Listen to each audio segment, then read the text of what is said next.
Teruslah bertanya, terus bertanya, sampai segenggam tanah menyumbat mulut kita. Tapi apakah itu jawaban? Wah, kata-kata dari Heinrich Heine ini. Dalam ya, pas banget buat pembuka obrolan kita kali ini. Kita mau coba gali lebih dalam nih. Salah satu ide yang mungkin kedengarannya simple, tapi sering kita lupain. Pentingnya bertanya. Pentingnya merawat rasa ingin tahu. Inspirasinya datang dari bab 19 buku Carl Sagan, The Demon Haunted World. Judulnya aja udah jelas banget, tidak ada pertanyaan bodoh. Inti pemikiran Sagan di bab ini sebenarnya sederhana, tapi efeknya itu loh. Gini, katanya nggak ada itu yang namanya pertanyaan bodoh. Rasa ingin tahu itu kan kayak percikan alami dalam diri kita. Apalagi kalau lihat anak-anak kecil ya kan, kelihatan banget. Tapi anehnya nih, kok seringnya percikan ini makin lama makin redup ya, seiring kita dewasa. Nah, dalam penelusuran sumber kali ini, kita mau coba bongkar sedikit. Kenapa sih api kecil itu bisa padam? Dan yang lebih penting lagi, gimana caranya kita nyalain lagi?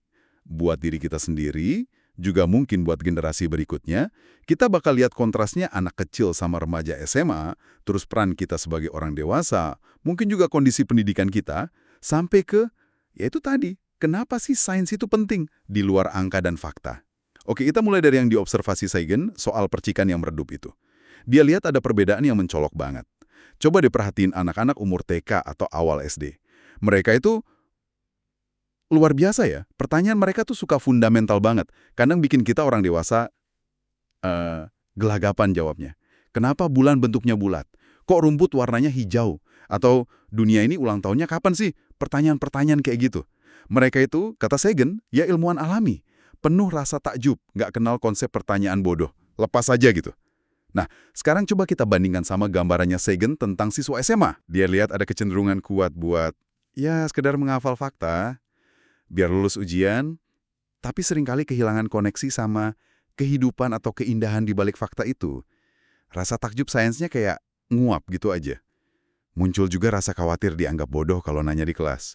Gengsi mungkin ya? Iya, betul. Penilaian teman sebaya jadi lebih penting daripada rasa ingin tahu itu sendiri. Dan yang agak sedih, kadang mereka nerima aja jawaban yang dangkal atau nggak memuaskan. Nggak ada dorongan buat nanya lagi, loh tapi kenapa bisa begitu? Ada semacam perubahan ya, atau mungkin penurunan drastis soal rasa ingin tahu itu. Iya, dan Sagan secara spesifik nunjuk hidung kita nih orang dewasa. Guru, orang tua, seringkali kita nggak sadar jadi pemadam kebakaran buat api keingintahuan anak. Pemadam kebakaran, gimana maksudnya? Respons kita loh pas anak nanya bertubi-tubi. Kadang kan kita jawabnya sambil nada agak jengkel atau malah nyeletuk. Memangnya kamu mau bulan bentuknya kotak? Aneh-aneh aja. Atau dialihkan perhatiannya. Iya juga ya. Sering nggak sengaja begitu. Nah, pesan yang ditangkap anak, meskipun nggak kita ucapin langsung, itu bisa jadi nanya itu ngerepotin, nanya itu bikin malu, nanya itu salah. Gitu. Tapi kan kadang pertanyaan anak muncul pas kita lagi, aduh, sibuk banget atau capek. Gimana Sagan ngasih saran buat nyeimbanginnya? Antara, ya, realitas sehari-hari sama tanggung jawab nggak matiin percikan itu. Pertanyaan bagus itu. Dan Sagan juga nggak naif kok soal realita. Tapi solusinya bukan berarti matiin pertanyaannya. Tapi ubah respons kita. Dia justru dorong kita buat berani jujur.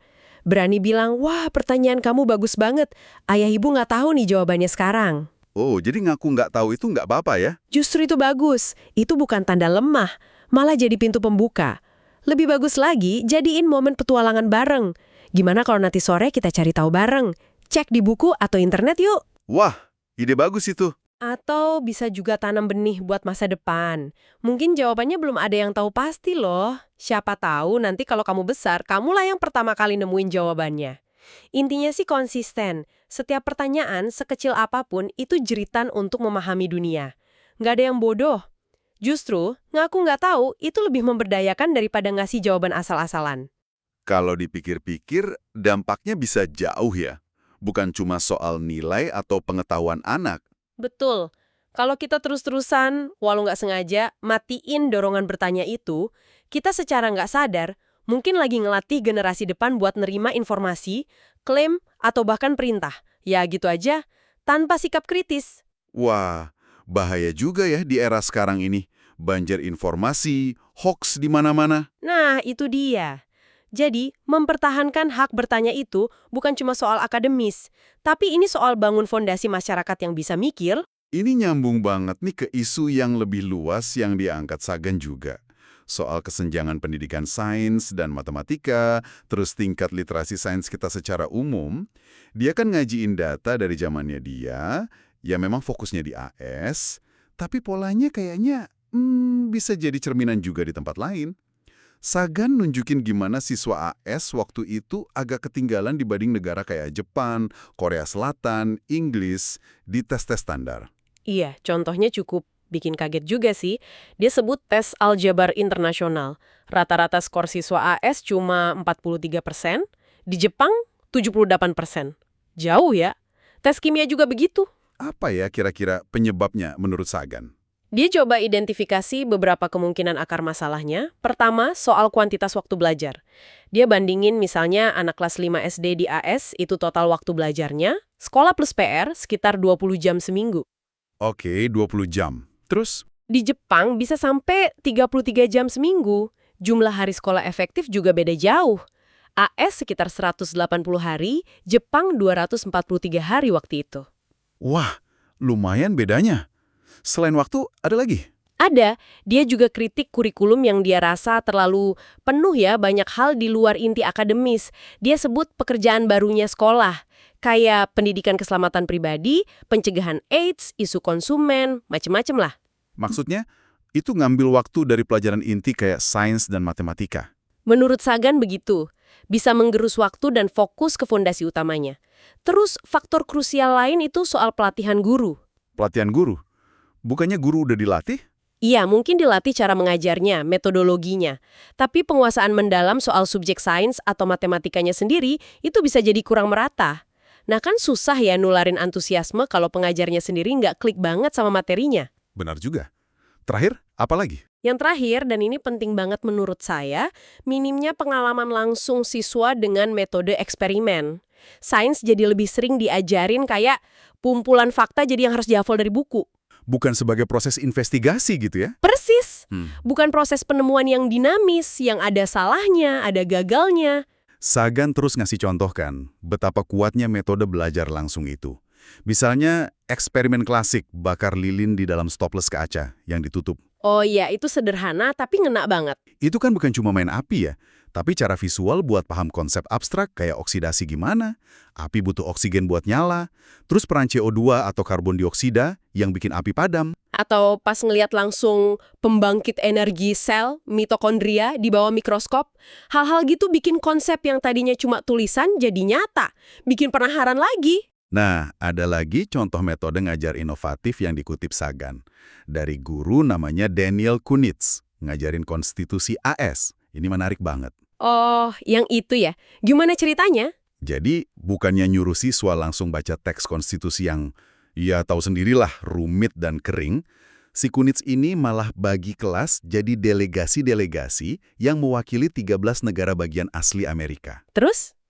Ngapain mereka? Tugasnya, bikin konstitusi versi mereka sendiri. Mereka harus debat, kompromi, berdasarkan kepentingan negara bagian yang mereka wakili. Keren kan? Wah, seru itu pasti. Kayak simulasi ya? Iya. Baru setelah mereka ngerasain sendiri susahnya bikin aturan dasar negara, baru deh mereka bandingin hasil karya mereka sama konstitusi AS yang asli. Itu pasti nempel banget pemahamannya ya, bukan sekedar hafalan pasal. Jauh lah. Tapi pertanyaannya, metode kayak gitu praktis nggak sih diterapin di semua sekolah? Apalagi kalau kurikulumnya udah padat banget. Nah, itu kritik yang valid pastinya. Sagan juga sadar kok tantangan implementasinya. Tapi argumen dia kan soal prioritas. Kalau tujuan pendidikan kita bukan cuma transfer fakta, tapi numbuhin pemahaman mendalam sama kemampuan mikir kritis, mungkin metode kayak Kunitz ini, walau butuh waktu lebih, justru lebih efisien dalam jangka panjang. Maksudnya efisien gimana? Efisien dalam membangun pemahaman yang benar-benar nempel, yang bertahan lama. Ini soal pilihan pedagogis aja, mau hasil instan hafalan atau investasi di pemahaman. Contoh Kunitz tadi kan nanemin pengertian soal proses politik, kompromi, gimana dokumen sejarah itu lahir dari pertarungan kepentingan. Nggak mungkin dapat itu cuma dari baca teks finalnya doang. Oke, paham. Dan rendahnya pemahaman mendalam ini nyambung lagi ke soal literasi sains masyarakat umum yang disorot Sagan tadi ya. Betul, dia kutip data polling dari AS, bahkan dari China di zamannya dia, yang nunjukin, ya ampun, masih banyak orang dewasa yang nggak tahu fakta sains dasar banget.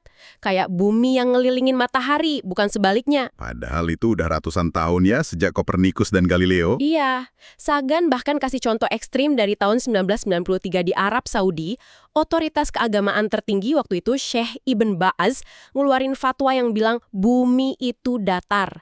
Percaya bumi bulat bisa dianggap keluar dari Islam. Waduh.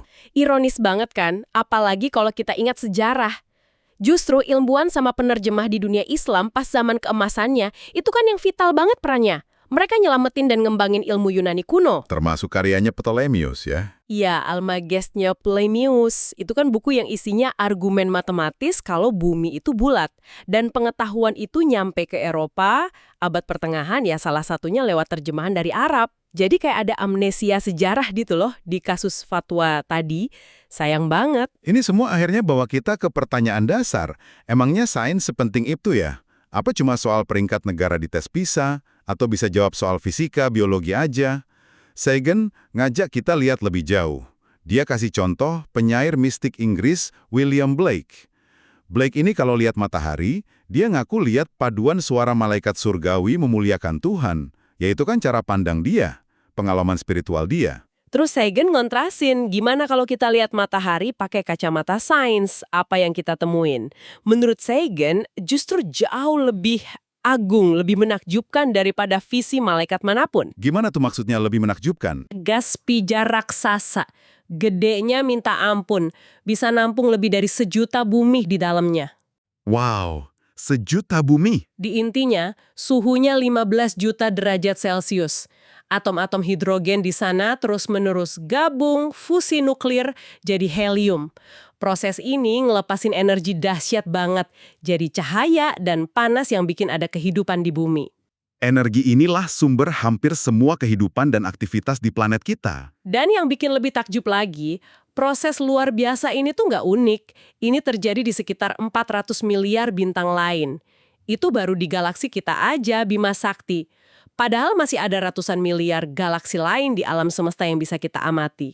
Jadi skala keajaibannya jadi nggak terbayangkan ya? Paling kaya, paling dalam.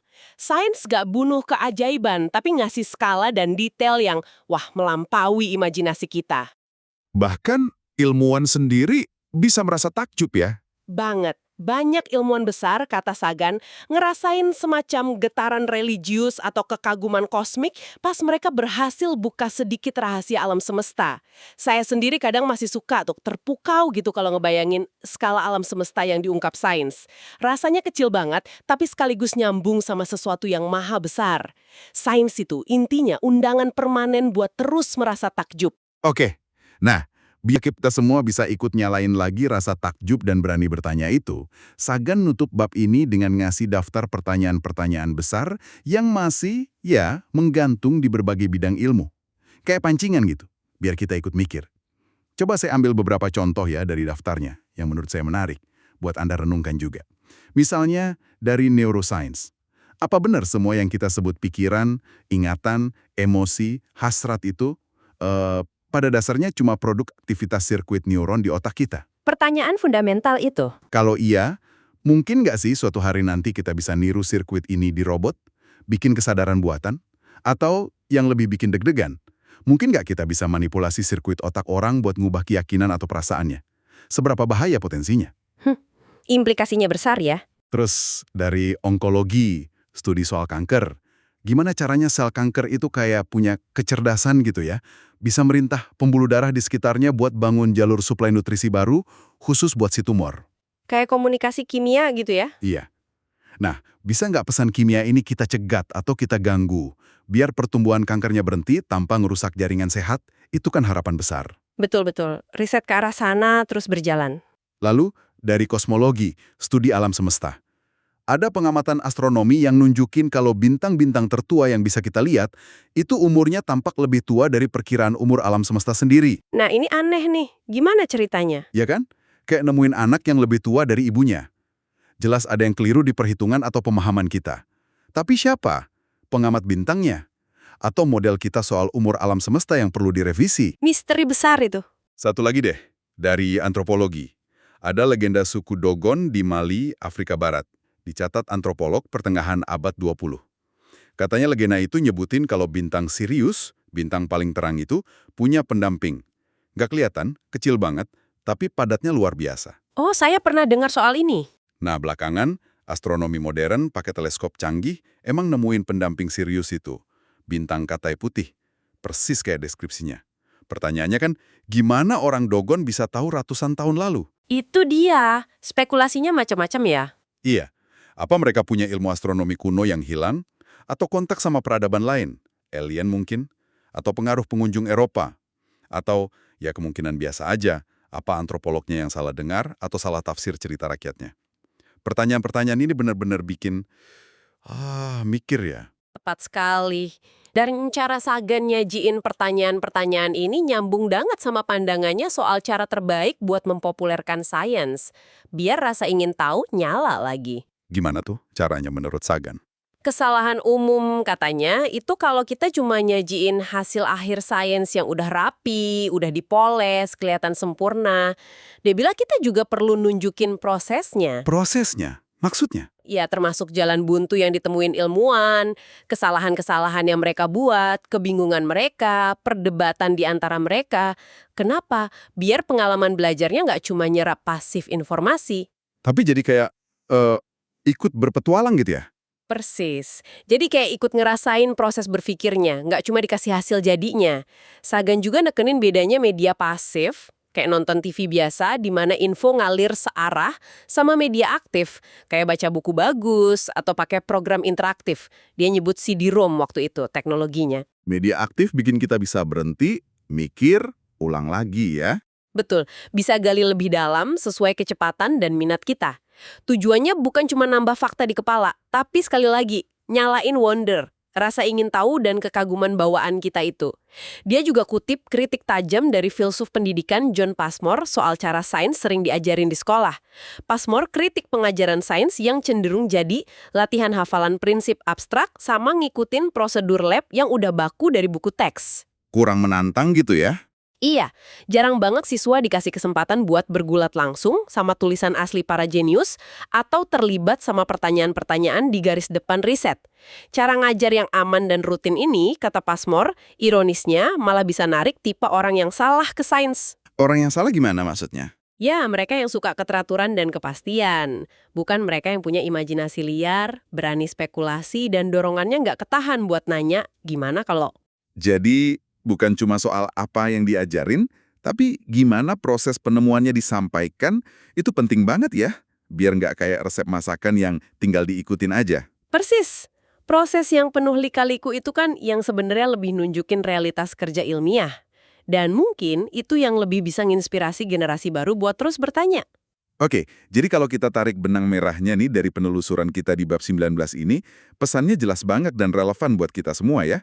Merawat rasa ingin tahu kita sendiri, terus ngasih ruang buat orang lain, terutama anak-anak buat nanya, tanpa takut dihakimi atau dianggap bodoh, itu fondasi penting banget. Bukan cuma buat lahirin ilmuwan hebat loh ya. Betul, tapi buat bangun masyarakat yang anggotanya bisa mikir kritis, belajar seumur hidup, dan gak gampang ketipu. Gema pesan utama Sagan tepat kuat. Tidak ada pertanyaan bodoh. Dan sebagai penutup nih, ada satu pemikiran dari Sagan di akhir bab ini yang rasanya makin relevan banget di zaman kita sekarang. Dia negasin kalau sains itu bukan cuma domain eksklusif para praktisinya aja. Maksudnya gimana tuh? Sebuah masyarakat yang warganya punya pemahaman dasar soal sains, bukan cuma hafal fakta ya, tapi ngerti cara kerja sains. Semangat skeptisnya yang sehat, keterbukaannya sama kritik dan koreksi diri, itu aset yang nggak ternilai harganya. Jadi penting buat semua orang ya, bukan cuma ilmuwan. Banget. Bahkan Sagan nyebutnya sebagai alat vital buat kelangsungan hidup peradaban kita dan nilai-nilai demokrasi yang kita pegang di abad-abad mendatang. Saya kutip deh kalimat penutupnya yang kuat. Spesies kita membutuhkan dan pantas mendapatkan warga negara dengan pikiran yang terjaga lebar dan pemahaman dasar tentang cara kerja dunia. Literasi sains buat Sagan itu bukan kemewahan intelektual, tapi kebutuhan mendesak. Wah, dalam banget itu. Mungkin ini bisa jadi bahan refleksi penutup buat Anda yang menyimak. Setelah dengar obrolan ini, terinspirasi sama semangat bertanya tanpa takut bodoh ala Sagan. Pertanyaan besar apa atau mungkin pertanyaan kecil yang selama ini kependem yang sekarang muncul di benak Anda soal dunia di sekitar Anda? Pertanyaan apa yang Anda jadi ingin cari tahu jawabannya?